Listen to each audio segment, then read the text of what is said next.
Even Israel joined this operation. Israel participated specifically for this mission. Of course, Israel postponed other attack plans by 18 hours and at the same time provided intelligence support to the United States.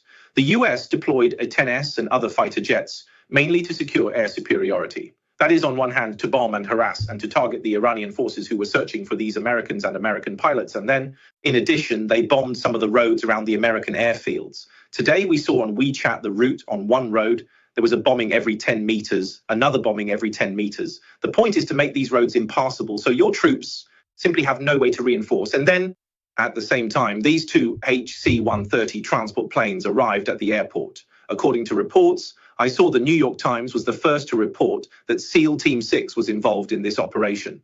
Fox News mentioned the paratrooper rescue team. This is all quite normal, because after the US later established the Special Operations Command, it coordinated all the special forces. So we can see, including in the Black Hawk Down incident in Mogadishu and in various other US operations at the time. In Iraq, during the Jessica Lynch incident, all the Special Forces units also carried out joint operations.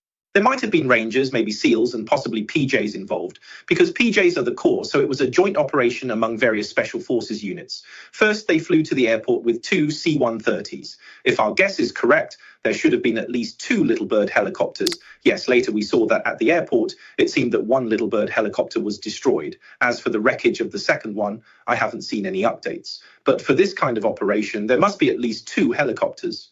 One helicopter alone wouldn't be enough. In case something goes wrong or there's a malfunction along the way, that's why there are at least two. So two transport planes brought two Little Bird helicopters to the scene. The Little Birds were unloaded and got ready to take off. Then the two Little Bird helicopters quietly flew into the mountains to retrieve the pilots. Go ahead. The main fighting was really the US Air Force carrying out single strikes against ground forces. That is to say, throughout the entire process, the US Air Force maintained air superiority. So as long as they saw people or troops on the ground, they would attack. So in this rescue operation, the process was relatively smooth.